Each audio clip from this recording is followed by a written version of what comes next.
Hi everyone, this is Shruti Pandey from the Department of Chemical Engineering at IIT Kanpur, and I welcome you all to the lecture number 9 of the chapter Alcohols, Phenols and Ethers in Chemistry of class 12th.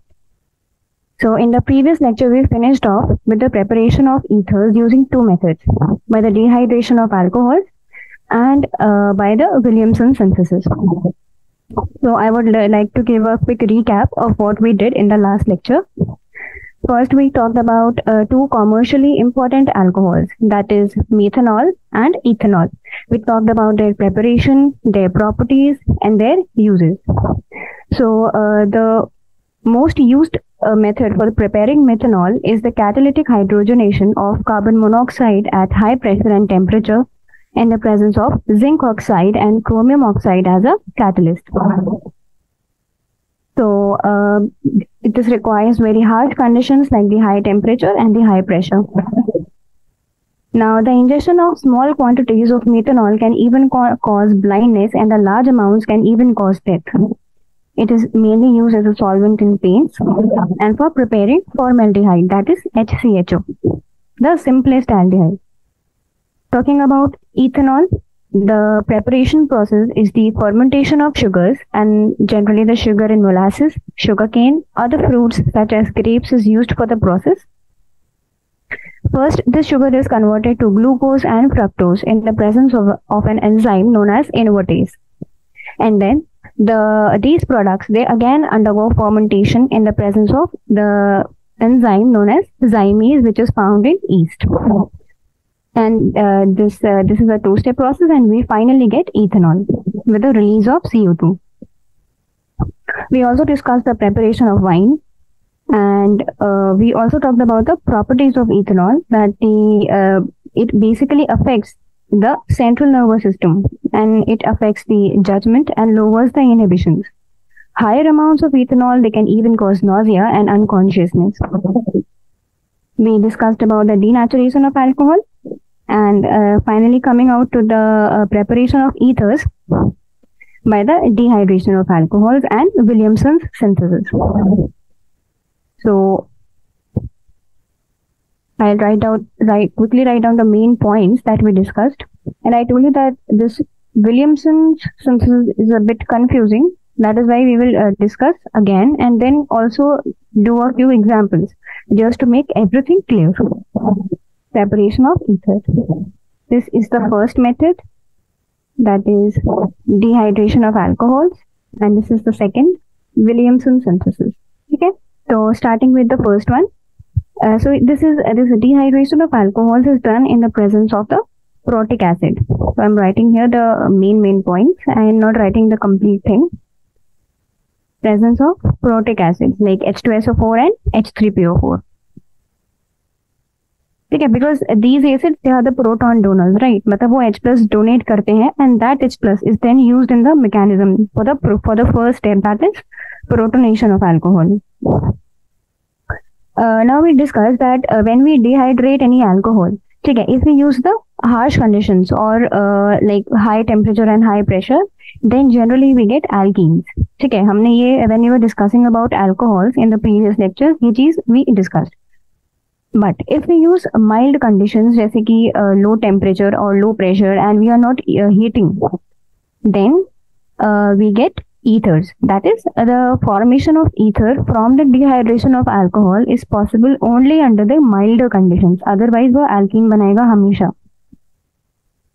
And we discussed about the mechanism is involved here is SN2, that is biomolecular nucleophilic substitution.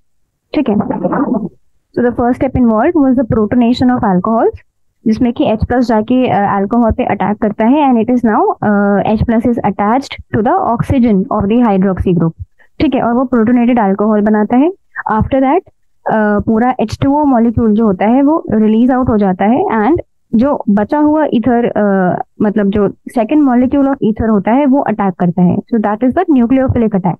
ठीक है, यहाँ पे nucleophile जो second ether molecule है, that is acting as a nucleophile here. ठीक है, and then वापस से डीप्रोटोनेशन हो जाता है, H plus gets released out and we finally get a ether molecule.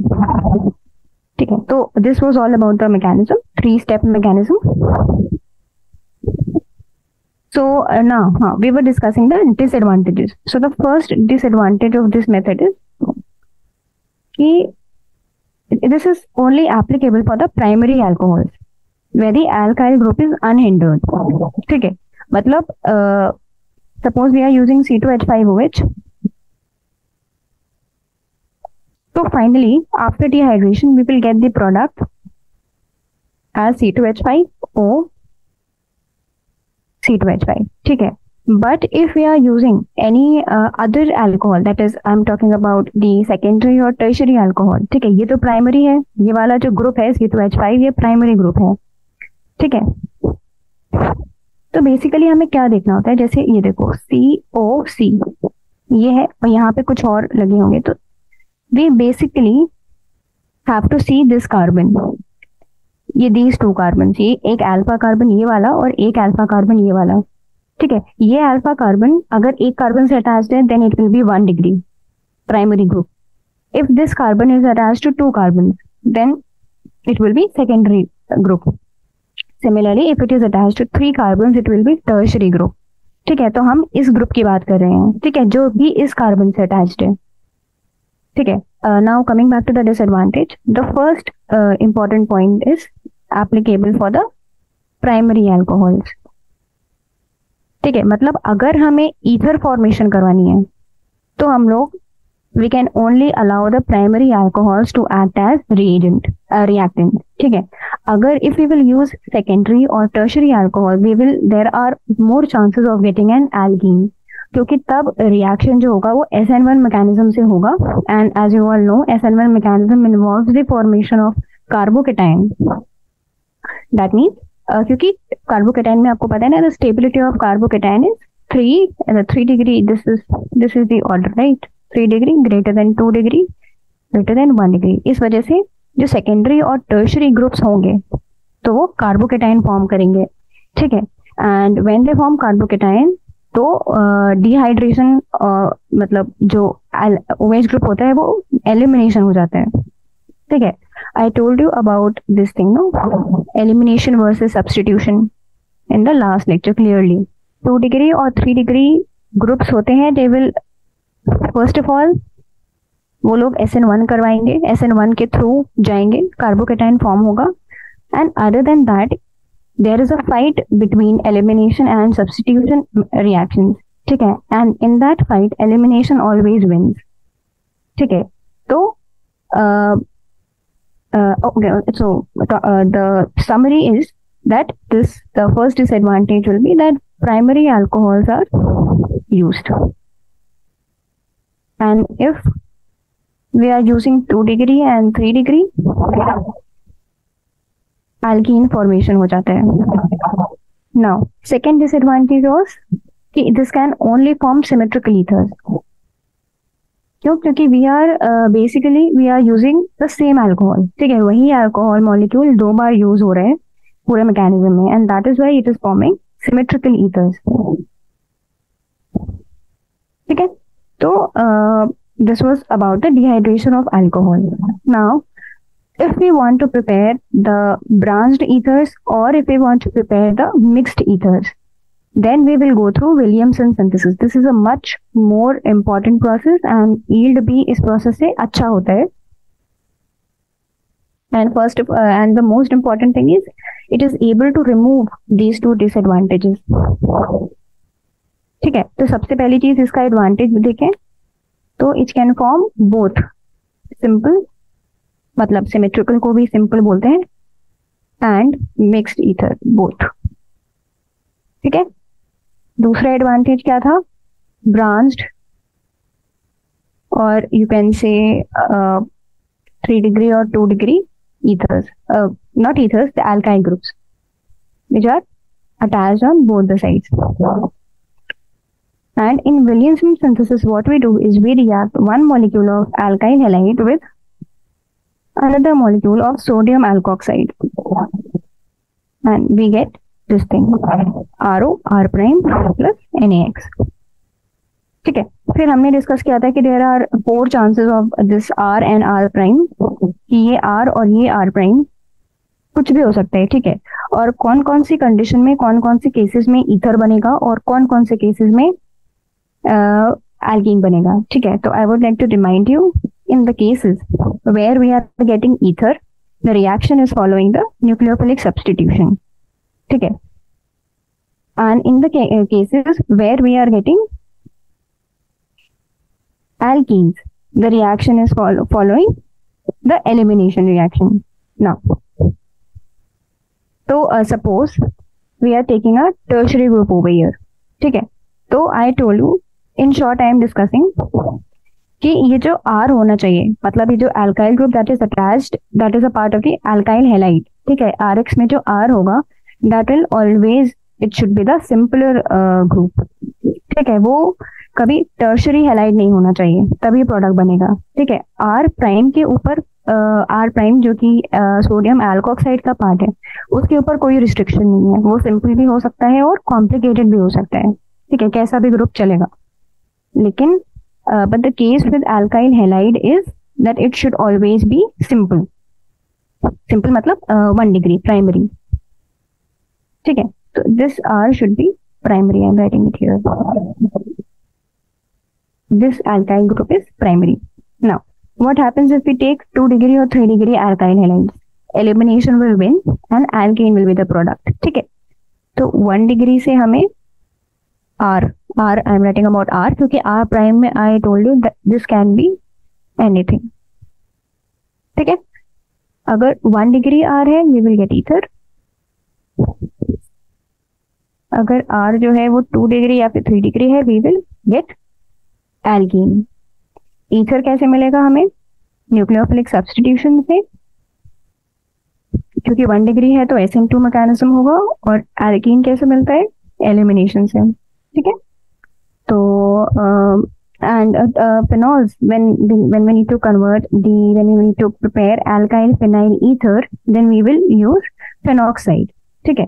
क्योंकि and मतलब अगर हमें this is phenoxide ONS attached to the benzene ring, ठीक है।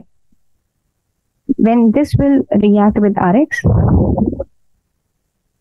then we will get this thing, ठीक है। मतलब यहाँ पे भी जो R होगा वो सिंपल होना चाहिए, छोटा होना चाहिए, प्राइमरी होना चाहिए। So this was all about the preparation of ethers. Now I rediscussed everything, because I wanted to do few questions today. So the first question or the first example is, I'm writing a equation or a reaction over here, and you have to tell that is the above reaction correct or not, and if it is wrong, then what will be the major product, the correct product for that reaction. It is C2H5ONA, this is sodium ethoxide. Then we have a tertiary halide, ठीक है।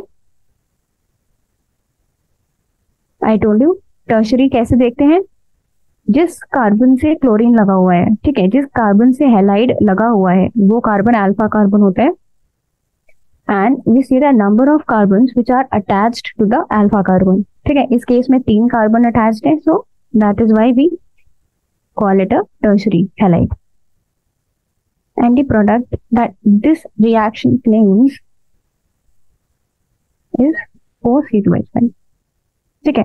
So whatever we have discussed in the Williamson synthesis just now, I want you to just apply those concepts and tell me and think whether this reaction is correct or not.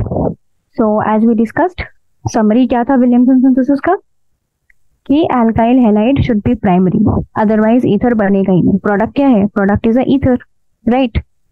So if we want ether, then the halide should always be primary, ठीक है। और यहाँ पे क्या है? यहाँ पे halide is tertiary, ठीक है। वी डिस्कस कि टर्शरी के केस में एलिमिनेशन विन करता है and we get an alkene. तो इसका मतलब है कि either this reactant is wrong और दिस प्रोडक्ट इज रॉन्ग, ठीक है। तो उनमें से कोई भी एक करेक्ट कर सकते हैं हम, इसका मतलब, ठीक है। So sodium ethoxide will act as a strong base apart from a nucleophile. ठीक है, in this case मतलब if I assume that both of the reactants are correct, ठीक है, हमारे पास यही reactant है, तो हमारा करेक्ट प्रोडक्ट क्या होगा? ठीक है, तो इस केस में 3 डिग्री हैलाइड के केस में sodium ethoxide will act as a base and the elimination reaction is favored over substitution because of steric hindrance of tertiary carbocation which is formed in SN1. So this will result in the formation of alkene. तो alkene जो बनता है वो हमेशा halide group से बनता है क्योंकि एलिमिनेशन जो हो रहा है ये तो बेस है ना, this will act as a base. ठीक है, तो एक्चुअल में जो हमारा रिएक्टेंट है वो ये हैलाइड है, तो alkene will be formed using this halide only. ठीक है, so correct product would be correct product of this reaction would be alkene, और वो कैसे बनेगा? ये plus NaCl plus C2H5OH ethanol बन जाएगा। बेस का मतलब ये सोडियम इथॉक्साइड से इथेनॉल बन जाएगा और Na और Cl अलग हो जाएंगे, दैट विल बी NaCl, और बाकी ये एल्कीन बन जाएगा। ठीक है, now if I ask you that suppose we wanted to manufacture this thing, this ether, यही मैन्युफैक्चर करना था हमें, but we have used the wrong reagent or the wrong reactant. ठीक है, तो if I want to correct the reactant, then what will be the reaction? ठीक है, or if I say way of preparing this ether, ठीक है, तो what will be the reaction? So now I'm writing this down again. ठीक है, अब देखो दो ग्रुप्स हमारे पास क्या क्या है, R और R प्राइम क्या है? ठीक है, एक है हमारे पास ये C2H5 और एक ही टर्शियरी ग्रुप है पूरा बड़ा सा। ठीक है, तो एज वी डिस्कस्ड कि विलियमसन सिंथेसिस के लिए हमें हैलाइड क्या लेना होता है? प्राइमरी लेना होता है। ठीक है, तो इस केस में ये तो हैलाइड हो ही नहीं सकता है, इसका मतलब C2H5 जो आएगा वो हैलाइड से आएगा, और जो ये बड़ा वाला ग्रुप है टर्शियरी ग्रुप है that will come from the alkoxide ion. ठीक है, so the correct reaction would be, the correct reagents would be these: ONa plus C2H5Cl। ठीक है, so अगर ये reagent होंगे then only we will be able to make this product. This is ethyl and tert butyl ether। ठीक है, क्योंकि ये वाला जो ग्रुप है that is known as tert butyl और ये वाला group is ethyl। Okay, now we will move on to the next question, and you have to write down the equations for preparing the following ethers using Williamson synthesis. This Williamson synthesis is asked is generally asked in all of the exams because it is a very confusing topic. ठीक है, लोगों को I mean students they get confused कि what kind of ethoxide, what kind of alkoxide they have to use or what kind of alkyl halide they have to use. ठीक है, so first one, you have to prepare 1 propoxypropane. ठीक है, तो सबसे पहले what you should do according to me is first you should always write down the structure. If you are given the name, the IUPAC name, then you have to first draw the structure of the ether. उससे हमें clear हो जाएगा कि what choices do we have for the reagents. तो उल्टा काम करना है यहाँ पे, पहले हमें product लिखना है। ठीक है, and it is propoxypropane, मतलब दोनों तरफ प्रोपाइल ग्रुप लगा हुआ है, तो we can write it as C2H5 CH2O CH2 C2H5। ठीक है, दिस इज 1 propoxypropane। नाउ अब इस वाले केस में because it is a simple ether, दोनों both of the alkyl groups are same, इसका मतलब we don't have a choice, we will put 1 in the halide and 1 in the alkoxide। ठीक है, ये वाला इजी था because it is a simple ether. This could also be prepared by the dehydration of alcohol। ठीक है, क्योंकि ये primary भी है और सिंपल भी है, ठीक है, दोनों चीजें होनी चाहिए, प्राइमरी भी और सिंपल भी, बट बिकॉज द क्वेश्चन से विलियमसन सिंथेसिस तो उसी से मैन्युफैक्चर करेंगे. Now the second product is ethoxy benzene. ठीक है, again we will first write down the product. So because it is ethoxy and then it is benzene, so this is this compound. अगर यहाँ पे NaBr भी बनेगा, ठीक है. Now again you have to use C2H5 and you have to use a this aryl group or a phenyl group. ठीक है, तो we also discussed कि हमें ऐसे केसेस में जिसमें phenyl O R अगर ये चीज प्रिपेयर करनी है, ठीक है, तो we will always use phenoxide. ठीक है, ये चीज याद कर लो, बिकॉज फेनॉक्साइड जो होता है दैट इज ऑलरेडी बहुत बड़ा मॉलिक्यूल होता है, तो स्टेरिक हिंड्रेंस आ सकता है. ठीक है, its role can come at play. ठीक है, that is why we should always use sodium phenoxide and alkyl halide should be simple. तो यहाँ पे क्या होगा, first sodium phenoxide plus C2H5Br or Cl, whatever, NaBr. Okay. Now the next product is 1-methoxyethane. So this compound is C2H5O CH3. क्योंकि इसमें दोनों ही primary हैं, so we will choose the smaller alkyl group to be the alkyl halide. ठीक है, तो मतलब CH3 छोटा है तो CH3 को Cl में लिख लेंगे halide में, और C2H5 as sodium ethoxide plus NaCl. Now it is 2-ethoxy-2-methyl propane. ठीक है, I am writing down the name. 2-ethoxy-2-methyl propane. ठीक है, तो सबसे पहले इसका स्ट्रक्चर बनाओ, बड़ा सा नाम है, सो you first have to draw the draw the structure carefully. Propane है तो इसका मतलब you have 3 carbons ऐसे and 2-ethoxy, तो इसका मतलब सेकेंड कार्बन पे इथॉक्सी ग्रुप लगा हुआ है, वो C2H5 is the ethoxy group and this is 2-methyl, तो यहाँ पे एक CH3. ठीक है, so this is the structure. So this will be,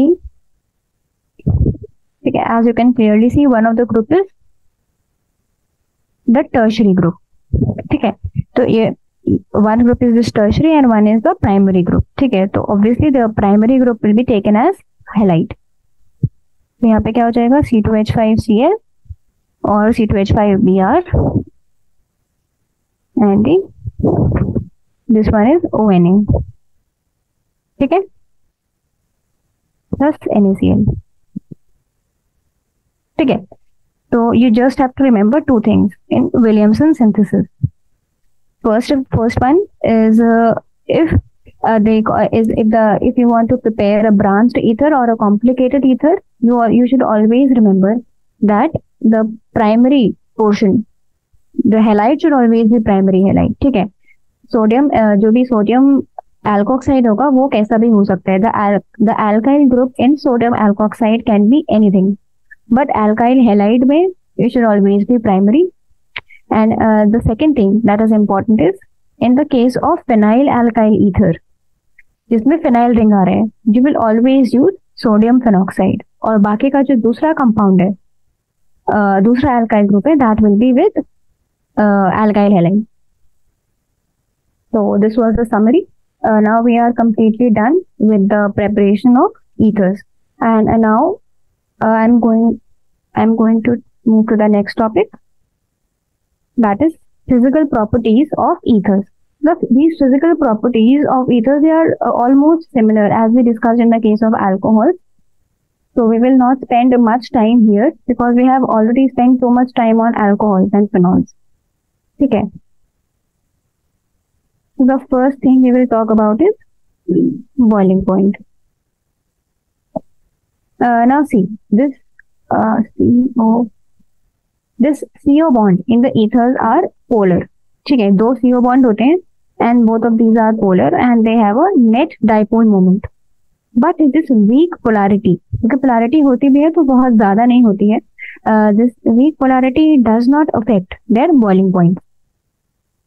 They have so इसका मतलब इस polarity का boiling point पे बहुत ज्यादा effect नहीं होता है.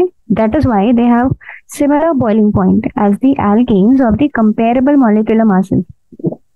ठीक है, मतलब they are only comparing these with the compounds or other functional groups of comparable molecular mass. क्योंकि अगर molecular mass ही same नहीं रहेगा तो as you all know कि molecular mass बढ़ता है तो van der Waals forces बढ़ते हैं and boiling point भी बढ़ जाता है. ठीक है, तो molecular mass कभी भी आप दो compounds को अगर compare कर रहे हो तो उनका molecular mass similar होना चाहिए. ठीक है, तो similarly if we compare these with the alkenes of comparable molecular mass then उनका boiling point भी similar होता है. ठीक है, but if we compare them with the alcohols तो alcohols का boiling point बहुत ज्यादा होता है. ठीक है, and we also discussed this कि alkenes like if we write down this तो alkenes का और ethers का boiling point almost same and it is less than both of these, they are less than alcohols. Now what is the reason? The reason is the presence of OH group in alcohol. ये जो hydroxy group होता है alcohol में that forms the intermolecular hydrogen bonding. ठीक है, intermolecular मतलब हम दो molecule ले रहे हैं ROH. ठीक है, तो ये वाला जो H होगा ये इस वाले O से हाइड्रोजन बॉन्डिंग बना लेगा और ये वाला जो O होगा ये दूसरे H से हाइड्रोजन बॉन्डिंग बनाएगा. ठीक है, this dotted line is the hydrogen bond. So this presence of the intermolecular hydrogen bonding, that is the main reason of the high boiling point of alcohols. ठीक है, now coming to the solubility of ethers in water that is similar to the solubility of alcohols in water. और ये हमने alcohol के time पे भी discuss किया था कि solubility of alcohols in water is mainly because of the hydrogen bonding with the water molecule.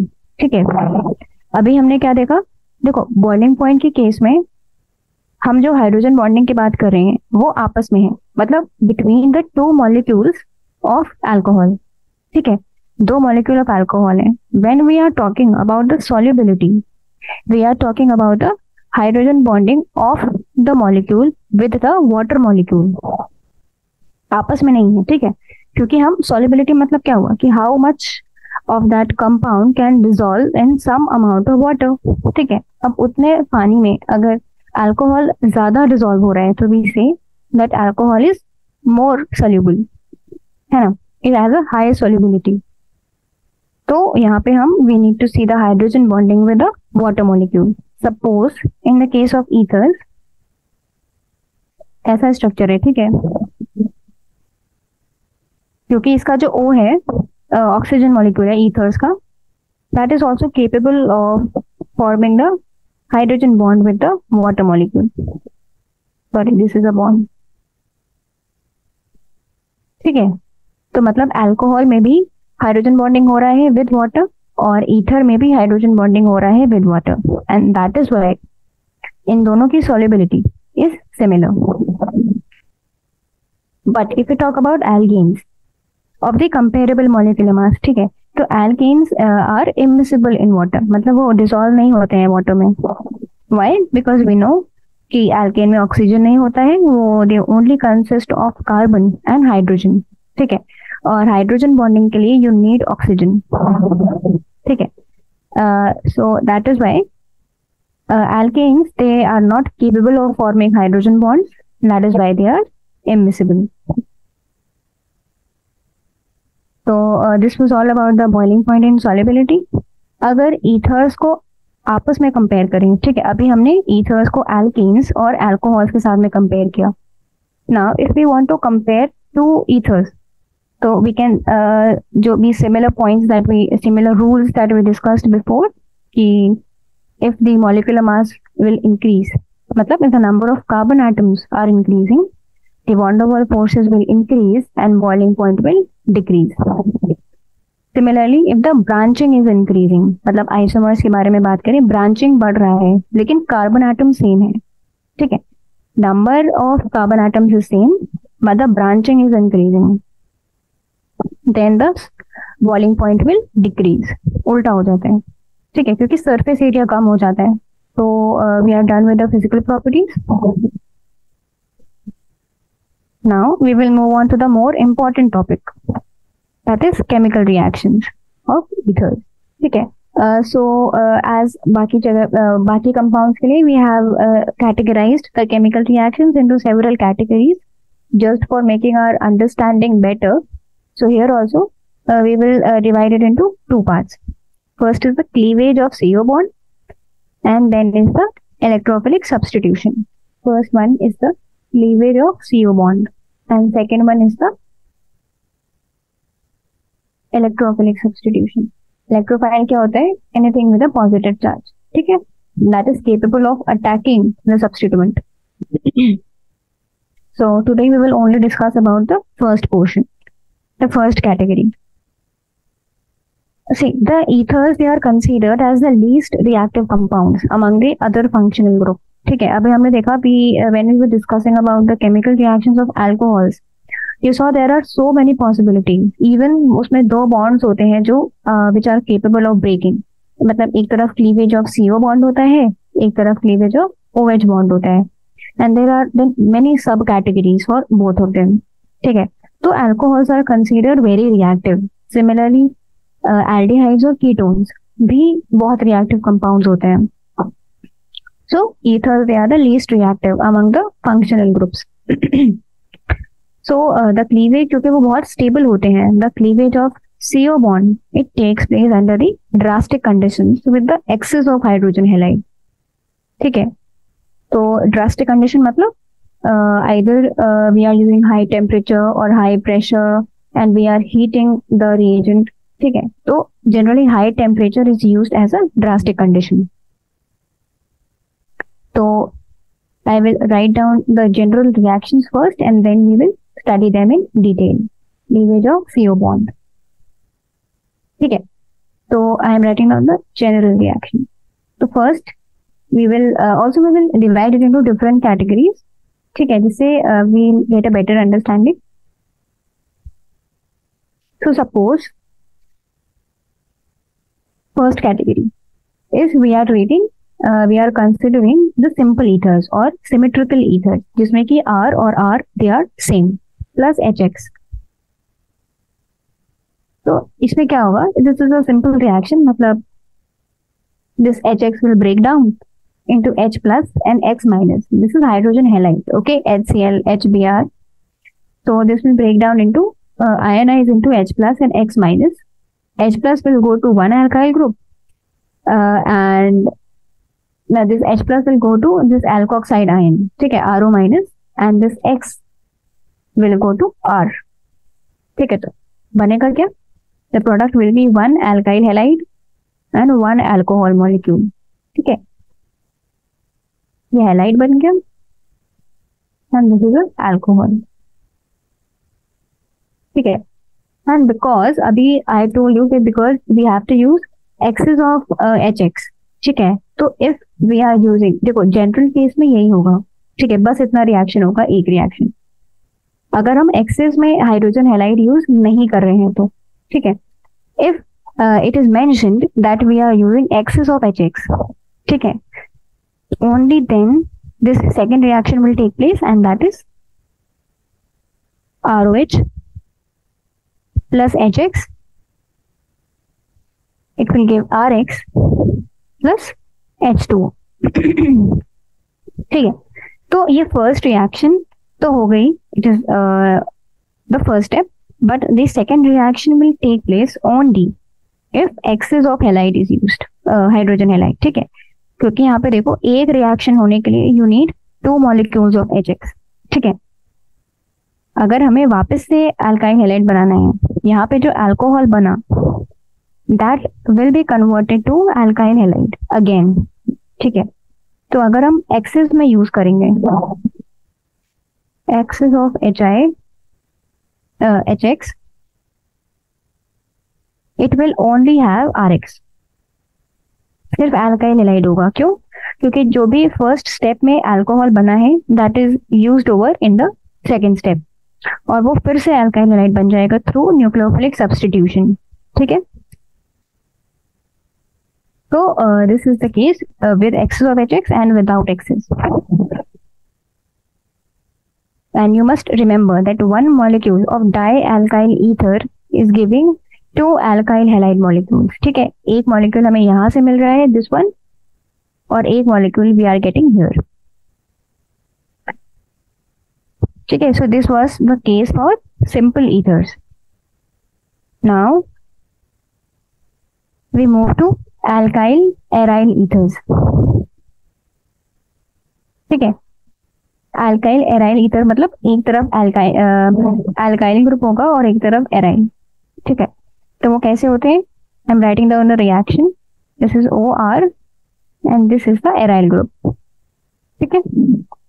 And when this will react with HX, so what will happen, ठीक है। अब देखो पहले केस में क्योंकि दोनों alkyl groups they were same, इस वजह से कोई चॉइस नहीं था, one can form halide and one can form alcohol. अभी we have 2 different alkyl groups, one is R and one is AR, ठीक है। तो अभी which one of them will form the halide and which one will form the alcohol, ठीक है। तो let's analyze। तो ऐसे में क्या होता है कि जो alkyl और ऑक्सीजन बॉन्ड है that will be broken down, ये वाला बॉन्ड, ये वाला बॉन्ड टूटेगा। क्यों? बिकॉज वी नो कि जैसे अल्कोहल में when we were discussing alcohol, I told you that resonance takes place, ठीक है। And we also draw the resonance structures, ठीक है। तो मैं एक बार फिर से बनाती हूँ, जैसे ये OH है, दीज आर 2 लोन पेयर, ठीक है। क्या होगा? ये एक लोन पेयर इधर चला जाएगा यहाँ पे, और ये जो पाई इलेक्ट्रॉन्स है वो यहाँ पे आ जाएंगे। तो हियर ये वाला bond will be a double bond, ठीक है। यहाँ पे नेगेटिव चार्ज आएगा और ये दोनों ऐसे ही रहेंगे। Now in the next step ये नेगेटिव चार्ज यहाँ आएगा, ये पाई इलेक्ट्रॉन्स इधर आएंगे, ठीक है। So the next hybrid structure that we will get will be double bond, ये डबल बॉन्ड यहाँ नेगेटिव और ये बॉन्ड, ठीक है। एंड वन मोर, ठीक है। इसके बाद एक और स्ट्रक्चर होगा। So what I am trying to say is कि आप यहाँ पे देखो कि ये जो रेजोनेटिंग स्ट्रक्चर्स हैं, इसमें जो O, ये वाला जो बॉन्ड है, ये वाला जो बॉन्ड है that is a double bond, ठीक है। बिकॉज एक्चुअल फिनॉल के मॉलिक्यूल में ये बॉन्ड डबल बॉन्ड नहीं होता है, ठीक है। तो वी से कि बिकॉज ऑफ रेजोनेंस, ठीक है, because of resonance we call this bond as it has a partial double bond character. क्यों? क्योंकि बाकी के 3 स्ट्रक्चर्स में हम देख रहे हैं कि डबल बॉन्ड बन जा रहे हैं, ठीक है। तो we simply say it call it as partial double bond character, ठीक है। और ये जो पार्शियल डबल बॉन्ड कैरेक्टर होता है, because as you all know कि double bond they are stronger as compare to the single bond, क्योंकि double bond में 2 बॉन्ड्स होते हैं, more number of electrons are involve, that means बहुत ज्यादा attraction होता है, and that is why double bonds are stronger, ठीक है। तो इसका मतलब होगा कि ये वाला जो बॉन्ड है, I will mark it by the red colour, ये जो बॉन्ड है ये वाला, this has a double bond character, and that is why ये वाला bond is stronger as compare to ये वाला बॉन्ड, ठीक है। क्योंकि ये वाला स्ट्रॉन्गर है, इस वजह से OR वाला bond will break and we will get phenol and RX, ठीक है। तो ऐसा, because this is the reason why we are getting phenol and why we cannot get कि यहाँ पे दिस अराइल क्लोराइड, ठीक है, और एराइल हैलाइड, ठीक है. Now the third case is when the two groups, when we are considering the mixed ether. Mixed ether में क्या होगा? R O R prime, and R prime they are not same. ठीक है, तो one of them will form halide and the other one will form the alcohol. ठीक है, ये होगा पहला स्टेप. ठीक है, और if it is mentioned that HX is in excess, तो ये वाला जो अल्कोहल है ना, ये वाला कंपाउंड फिर एक बार रिएक्ट करेगा HX से and it will again give R prime X. तो हमारे पास मिक्सचर में क्या होगा? At the end of the reaction we will have two types of halides, RX and R prime X. ठीक है, नाउ द सेम क्वेश्चन यहाँ पे भी आता है कि like which one of the alkyl group will form the halide and which one will form the alcohol. Okay, so for understanding this I will explain you first the mechanism which is involved, the back end mechanism which is involved in this reaction. ठीक है, वो थोड़ा लंबा है तो I'll be erasing everything and then I'll explain you the mechanism in detail. ठीक है, तो what we have a mixed ether and HI. We are taking HI. Generally, what you will realize कि HI और HBr, only these two are used with when the reaction with the ether has to be taken place. ठीक है, because they are very acidic. Acidic मतलब ये लोग जल्दी ionise होते हैं as compare to HCl and HF. ये ज्यादा एसिडिक नहीं होते तो ये आयनाइज नहीं हो पाते हैं. आयनाइज मतलब H+ में ब्रेक नहीं हो पाएगा. जब H+ में ब्रेक नहीं होगा तो I mean the mechanism, the process will not start. ठीक है,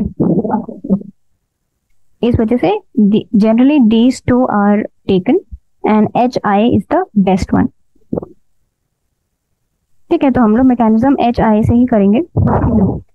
So the step number 1 says protonation of ether. ठीक है, सिंपल जैसे प्रोटोनेशन हमने अल्कोहल का करवाया था वैसे ही यहाँ पे भी करवाएंगे. This is CH3O C2H5. I am taking a mixed ether. ठीक है, तो फर्स्ट स्टेप बोलेगा क्या होगा कि ये जो H अटैक करेगा H+, HI will break down into H+ and I-, and this H+ will attack this oxygen. जो ये मिडिल ऑक्सीजन है ईथर का, इसको अटैक करेगा और यहाँ पे आके लग जाएगा लाइक दिस. ठीक है, this is C2H5 and I-. ठीक है, now step 2 is I am writing in continuation with this. अब ये जो मॉलिक्यूल है, द स्टेप 2 क्या है? Step number 2 is the nucleophilic attack. किसका? अभी यहाँ पे न्यूक्लियोफाइल कौन है? ये है ना हमारे पास I-. ठीक है, H+ तो जाके इससे लग गया तो it has formed a protonated ether. ठीक है, प्रोटोनेटेड मॉलिक्यूल. और ये जो मॉलिक्यूल है ना, इसको हम क्या बोलते हैं? Oxonium ion. ठीक है, most of the students they don't know the name of this compound. This is known as oxonium ion. ठीक है, जो प्रोटोनेटेड है. नाउ अभी we are left with I-. तो I- न्यूक्लियोफाइल है क्योंकि नेगेटिव चार्ज है. ठीक है, तो nucleophilic attack of I- on the least substituted carbon of the oxonium ion. ठीक है, तो what will we say कि when I- will attack on this molecule, तो किसी एक मॉलिक्यूल में जाके किसी एक तरफ, मतलब we have two groups, one is CH3 मतलब one is methyl and the other one is ethyl. ठीक है, तो जो I- के पास दो ऑप्शंस है, either it will go to CH3 or it will go to C2H5. Now because this nucleophilic attack it is SN2. ठीक है, ये जो न्यूक्लियोफिलिक अटैक होता है ये SN2 टाइप का होता है, और it can be SN1 also. तो यहाँ पे there is a confusion. So if the ether is having either the 1 degree or the 2 degree alkyl group, मतलब we are talking about the alpha carbon। अभी मैंने बताया था कि जो कार्बन्स ऑक्सीजन से डायरेक्टली अटैच्ड हैं they are called as alpha, और they are categorized as 1 degree और 2 degree और 3 degree। ठीक है, तो now अब you have to pay attention if 1 degree और 2 degree alkyl groups are present। ठीक है, then ये जो I का अटैक होता है that is always on the simpler और the lower alkyl group, मतलब जो 1 degree वाला alkyl group होगा उस पे जाके I अटैक करेगा। ठीक है, बिकॉज हमने यहाँ पे CH3 और C2H5 लिया है। ठीक है, देखो प्राइमरी दोनों है। ठीक है, यहाँ पे देखो जो ये अल्फा कार्बन है वो दोनों जगह पे प्राइमरी है। ठीक है, इस पे CH3 के केस में क्या है, प्राइमरी नहीं है, क्योंकि ये एक भी कार्बन से अटैच नहीं है। ये वाला जो कार्बन है वो इस तरीके से है, CH2 CH3। ठीक है, तो ये जो है ये एक कार्बन से अटैच्ड है, इस वजह से ये वाला प्राइमरी है और ये वाला सिंपल है, मतलब किसी भी कार्बन से अटैच नहीं है। ठीक है, तो वी से कि in the case of mixed ethers, ठीक है, this point is very important, I am highlighting this is the crux of everything that we will discuss. ठीक है, in the case of mixed ethers, पहला point, if 1 degree or 2 degree alkyl groups are present, then less substituted or simpler वाला alkyl group will form halide। ठीक है, मतलब एक halide बनाएगा और एक अल्कोहल बनाएगा। ठीक है, तो in this case because we have CH3 and C2H5 and CH3 is a simpler one। ठीक है, वो सिंपल है, लेस सब्स्टिट्यूटेड है। लेस सब्स्टिट्यूटेड मतलब बाकी कोई ग्रुप अटैच नहीं है, इस वजह से ये जो I होगा, I minus nucleophile, that will attack this simpler और लेस सब्स्टिट्यूटेड कार्बन। और क्या बनेगा कि प्राइमरी के केस में SN2 होता है, हमेशा याद रखना। ठीक है, प्राइमरी के केस में SN2 फॉलो होता है, इस वजह से यहाँ पे SN2 हो रहा है, और SN2 में कोई इंटरमीडिएट फॉर्म नहीं होता है, we only get a transition state.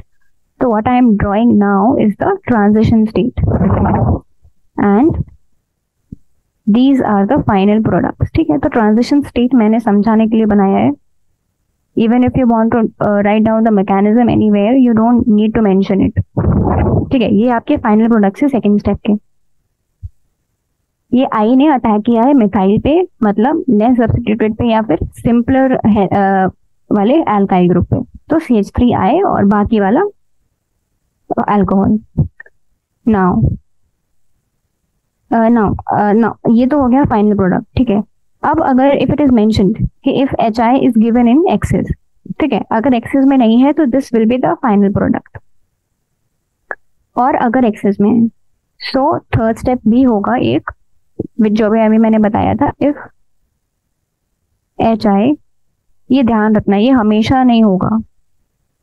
ठीक है, अगर HI एक्सेस में है तभी होगा, if HI is in excess then ये कुछ नहीं होगा, जो भी अल्कोहल बना है पहले वाले स्टेप में that will also form the halide। ठीक है, तो क्या होगा, CH3 आए तो पहले ही से था, अब जो CH3 CH2OH है that will also convert to halide। ठीक है, तो इसका मतलब इन शॉर्ट अगर कहें तो HI, if HI is in excess then you don't need to consider कि कौन सा halide बनाएगा कौन सा अल्कोहल बनाएगा, क्योंकि फाइनली मतलब after 3 steps, after the completion of the reaction we will only be getting alkyl halide. ठीक है, तो दोनों ग्रुप्स उठाओ और हैलाइड बना दो। अल्कोहल हमें टेंशन लेना ही नहीं है कि अल्कोहल बन रहा है कि नहीं, कौन सा बन रहा है। ठीक है, एक्सेस के केस में एक ये एडवांटेज रहता है कि you always get the halide mixture, दोनों हैलाइड बनेंगे। ठीक है, now there is one exception to this rule अभी हमने इस एग्जाम्पल पे देखा कि SN2 is being followed. Now the exception comes here. ठीक है, ये तो था 1 डिग्री और 2 डिग्री अल्काइल ग्रुप पे. इफ आई से कि one of the groups is 3 degree, मतलब टर्शरी, जैसे कि टर्ट ब्यूटाइल का केस होता है, टर्शरी होता है. तो if one of the alkyl group is tertiary, then tertiary halide will be formed. क्यों? क्योंकि टर्शरी कार्बोकेटाइन, ठीक है, देखो इफ 3 डिग्री होगा तो इसका मतलब है कि जो SN रिएक्शन होगा वो SN1 के थ्रू होगा, क्योंकि टर्शरी जो होता है वो हमेशा SN1 फेवर करता है. ठीक है, तो इफ टर्शरी इज प्रेजेंट तो SN1 होगा, देन कार्बोकेटाइन बनेगा, और 3 degree carbocation is the most stable carbocation. That is why tertiary halide will be formed. ठीक है, because of the formation of the most stable carbocation and reaction follows SN1. ठीक है, तो यहाँ पे you need to pay attention, क्योंकि ये चीज काफी कंफ्यूजिंग हो जाती है कि SN1 कब हो रहा है और SN2 को कौन सा कब हो रहा है. ठीक है, तो ऑलवेज रिमेम्बर कि इफ टर्शरी है, अगर एक भी अल्काइल ग्रुप टर्शरी है तो SN1 होगा. ठीक है, और टर्शरी हैलाइड बनेगा और बाकी बचा हुआ ग्रुप अल्कोहल बनेगा. और अगर टर्शरी नहीं है तो 1 डिग्री और 2 डिग्री अल्काइल ग्रुप होंगे, एंड उसमें से जो लेस सब्स्टिट्यूटेड होगा और जो सिंपलर होगा that will form the halide. Now अच्छा, one more case can be there कि if anisole is there, anisole मतलब we are one of the alkyl groups is a phenyl or a aryl ion. ठीक है, तो मतलब if CHOR, ठीक है, ऐसा है ईथर. ठीक है, तो जब इसका रिएक्शन करवाएंगे तो HI के साथ में, तो क्या होगा, phenol is always the product. Reason वही है कि PHO bond has a double bond character, has a partial double bond character. That is why it is stronger as compared to the OR bond. ठीक है, इस वजह से ये OR bond break हो जाएगा और फिनॉल बन जाएगा, साथ में RI बन जाएगा. ठीक है, और अच्छा, फिनॉल के केस में एक चीज और होती है कि if you are given the excess of HI, ठीक है, बाकी में क्या होता है कि अल्कोहल तुरंत हैलाइड बन जाता है. But in this case, as you know कि nucleophilic substitution in the case of phenyl or the aryl ion उतना easy नहीं होता है. ठीक है, we had discussed this topic also in detail. So that is why, because nucleophilic substitution is not simple in the case of phenols. That is why phenol HI से react करके alkyl halide नहीं बनाएगा. ठीक है, तो ये जो रहेगा ये फाइनल प्रोडक्ट रहेगा, भले ही HI एक्सेस में हो या ना हो. ठीक है, this is the final product. ठीक है, even if you are given that HI is in excess, phenol will remain phenol. ठीक है, so this was the overall thing.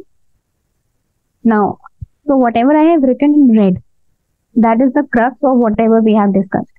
ठीक है, बस आपको इतना ही ध्यान रखना है, and you can easily do the questions जो भी आएंगे. ठीक है, one example I wanted to give you for, I just erase this because I don't want to erase the red part. ठीक है, I wanted to give you an example for the case of tertiary group. ठीक है, तो ये reaction जो होगा, जैसे ही आप देखो कि टर्शरी ग्रुप है, इसका मतलब आप इसको SN1 के थ्रू भेज दो, कार्बोकेटाइन बनेगा और हैलाइड बनेगा. ठीक है, तो this is the case with the tertiary. और फिनॉल्स के लिए आई हैव रिटन डाउन कि हमेशा जो प्रोडक्ट होगा वो फिनॉल और RI होगा. ठीक है, तो और you can just change it, and if you can write it this way, if 3 degree is not present. अगर मतलब आपको क्या करना है, जैसे ही आपको ईथर मिले क्वेश्चन में, you first have to look कि कोई 3 डिग्री अल्काइल ग्रुप प्रेजेंट है कि नहीं है. अगर नहीं है तो you need to follow the first rule. If 3 degree is present, then you need to follow the second rule. और अगर phenyl ring present है, then you need to follow the third rule. इसके अलावा कोई केस नहीं होगा. Only these 3 cases are possible.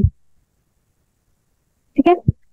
So this was all about this cleavage of the CO bond in the ether. Now we are left with one more chemical reaction, that is electrophilic substitution, which we will carry out, which we will study in the next lecture. This was all for today. Thank you.